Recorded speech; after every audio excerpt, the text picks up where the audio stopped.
Hey, what is up, everyone? Today I'm going to talk about a really big topic, and that is how the future of work is changing really quickly and what we can do to prepare and insulate ourselves for this future.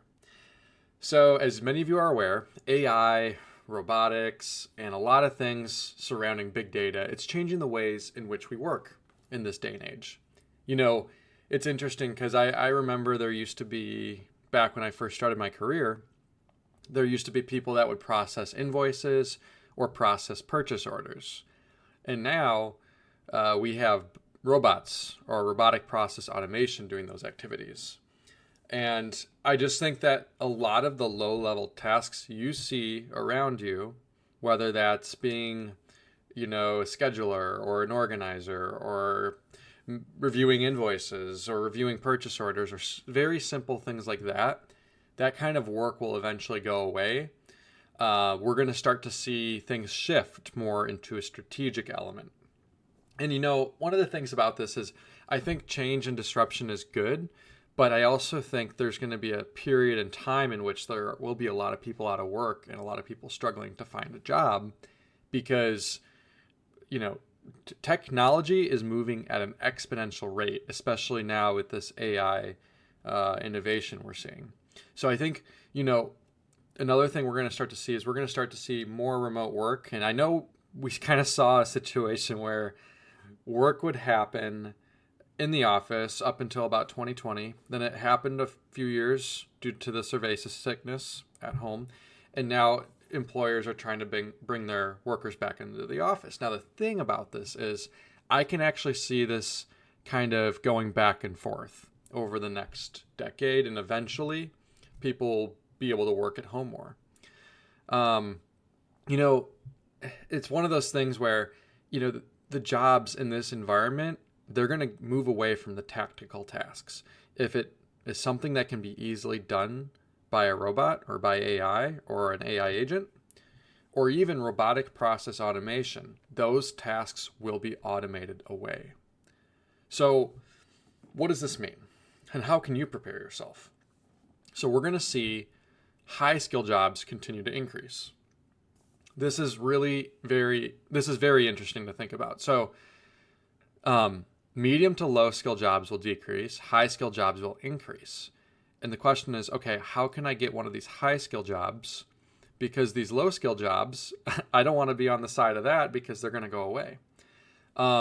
So we're going to need to have a workforce and individuals who are very adaptive and who are willing to learn new skills and who are flexible and willing to change. Because, they don't say AI will take our jobs. It's humans that can effectively leverage AI will take your jobs in the future. So, and I believe that wholeheartedly. So there's some good stuff about this. This isn't just doom and gloom and sadness. AI will remove a lot of the boring aspects of your job. Let's just say you have a calendar and you hate managing that thing. In the future, if it knows kind of what your preferences are and how you do certain things, it can accept on your behalf or decline or send messages to people on your behalf, right? And if there's certain emails or reports you need to send out, you can schedule those and automate those as well. So there's a lot of things that in the future, you're not going to have to do yourself, right? It's going to be those complex problem solving, maybe even creativity, maybe content creation. There's a lot of things in the future where a robot can't do effectively. And that's where you come in. You got to find those areas and take advantage of it. So, we're starting to see right now, previous barriers, they're getting broken down. Because everyone has access to the entire knowledge of the world at their fingertips. Think about it. Someone from Nigeria and Africa, if they have a smartphone or a computer, someone from Harvard or Massachusetts that grew up with a lot of money, everyone now is growing up with all the information at their fingertips. So it's now about, okay, what information rabbit hole do you go down, right? Because if you go down the wrong one, you could be learning something that becomes obsolete, right? It's very interesting because, and I'm a victim of this, right? Because I studied finance, right? And not once in finance they talked about Bitcoin or crypto or blockchain or anything. They literally just talked about TradFi. And not once did they bring it up, but we're starting to see a future now where that's starting to change, right?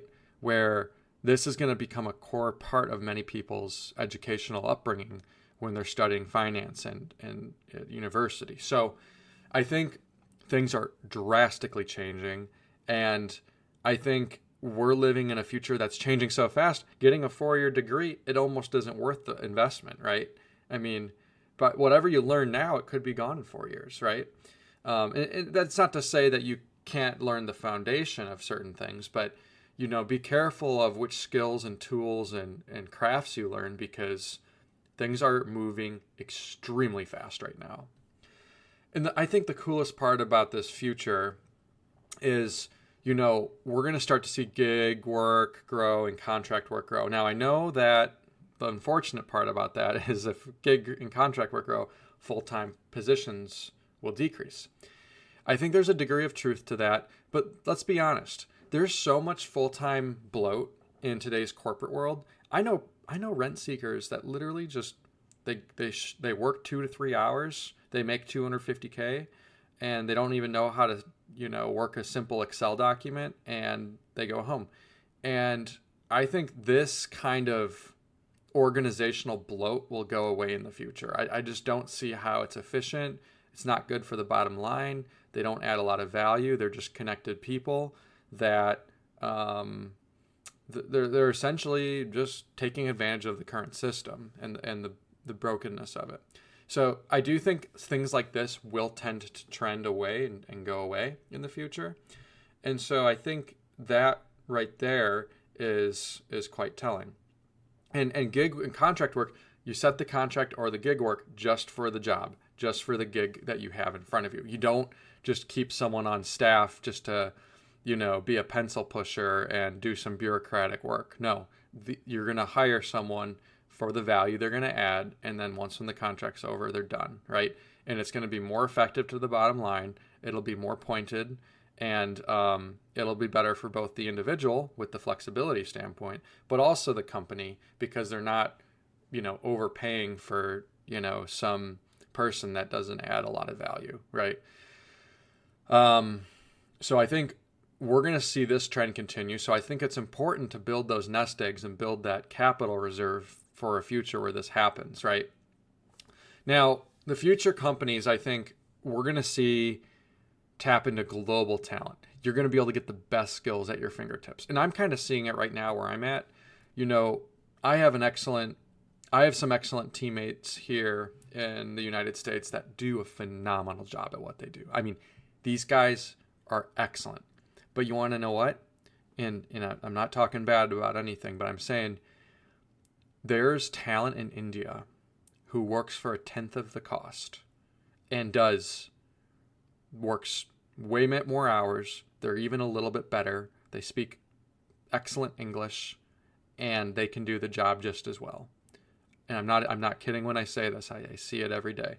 And so these people, I can tap into them. They can work half my schedule, right? India hours. And they are cheaper. They have an excellent work ethic, and I can tap into the best of the best at any time, right? So while it is important to hire American and to really focus on that stuff, I also think it's important to, if you want to get something done for your goals, you hire the best of the best around the globe, right? So it's important we sharpen our skills in every which way we can. Now, I think this will start to continue to increase, where we're going to have a global talent pool, not just a local talent pool, and we will be competing globally. Not globalization, global talent leveraging. I also think skill pivoting will be a huge thing. I don't think people realize how big skill pivoting is. For example, let's pretend you are a truck driver, and all you know is truck driving. You get used to it, and you get your license, and you do it for 10 years. And then one day you're driving down the road, and you start to see on your your load, your drive, you start to see 5 Tesla trucks on the road, but there's nobody in them. They're just going down the road by themselves. And you start to think, wait a second. Those trucks, they don't have anybody in them. They can be controlled at the Fleet Maintenance Control Center. And they're operating just as efficiently as me. In fact, more efficiently, because now they don't have overhead. The company that's hiring these trucks doesn't have the overhead, right? So as that truck driver, you got to think to yourself, what are you going to do to pivot your skills? And think about this at scale, guys. That truck driver is going to say, hey, I need to learn something that maybe can't be automated away. And there's certain things that won't. For example, what about the something that can't be automated away is easy? It would probably be like the central command center, or the destination, or the originating location, where you have to kind of do your spot checks, or your spot checks on the front end or the back end, right? Where you have your clipboard, you go through the checks that everything is set and good to go, right? So there's the jobs will shift where you're not going to be on the road all day. Rather, you're going to be there at the beginning of the load, of the truckload, or the end, or you're going to be at the fleet control center. You're not going to be in the truck all day necessarily. And so there's going to be a shift, just like with Waymo. There's nobody driving these cars anymore. What are the Uber and taxi drivers going to do? Well, they need to get new skills, where maybe they need to work at Waymo and they need to learn how to maybe clean the inside of the cars, or maybe they need to work at the fleet control for Waymo. There's things that new jobs will arise and old jobs will go away. But this is going to happen to tens of millions of jobs or more in the next couple of years. And it's important that it's called skill pivoting. We look and we keep our eyes peeled. We see the writing on the wall and we pivot our skills to adapt to the future. You know, certain programs are not timeless, right? Some things have a timeless shelf life. Some things don't. But we need to stay current, and we need to follow the latest trends in tech, because at the end of the day, you don't want to be displaced, and you don't want to be out of work for too long, because costs will probably still increase in the future if we're not going on a full Bitcoin standard. So that's something to think about. And I think most of the truck driving jobs, fast food workers, entry-level positions across the board in the future will slowly start to get phased out with more advanced high-skill work. Now the question is, what's the turnaround time? I think from my opinion, if Waymo had the correct amount of cars here in Arizona to be able to supply all the people, I think they can replace all Uber and Waymo or Lyft drivers right away. But they don't, so there's still a need there, and there's still a transition period. But the point I'm trying to make is, when I was at a McDonald's in Sedona, or when I was trying to get to the airport and I couldn't find an Uber driver, you're starting to realize this McDonald's I went to didn't have had one person or two people working there, just maintenance on the machines, maintenance on the grill. You're going to start to realize, wait a second, the shift is happening right now, like literally right now. And what side of that change are you going to be on? Are you going to go protest for universal basic income in front of, your local government office? Or are you going to try to shift your skills to position yourself for this new future we're going to live in? We need more tech repair jobs. We need more people that know how to work technology and tech literacy positions. We need people that know how to use a wrench and actually work with their hands. We don't need more computer corporate middlemen who just press buttons all day and collect $250,000 a year. We don't need more of that bureaucratic corporate Trust me, I know many people that love sitting on their butt all day, collecting a big fat check, not doing much. It's an easy life. But that's not the future that I can see coming. I can see a future of more autonomy, more individualism, and not as much, not even a 40-hour work week, to be honest with you. So what's going to transition is the nature of work. And in the tech arms of these companies, they're going to drive the operations of the future. We're not going to see a lot of operations arms, finance arms, retail arms of the business drive the company as much. We're going to see the tech arm drive a lot of these companies, because tech is going to continue to be the future, and specifically the AI components of these businesses will really, really start to carry a larger muscle. Make sure to skill up, guys. Not trying to be doom or gloom. I'm just saying skill up because it's here. You go on a Waymo if you don't believe me. Go to, many of these McDonald's with these flippy machines. Go look at what's happening to entry-level work. And you're starting to see growing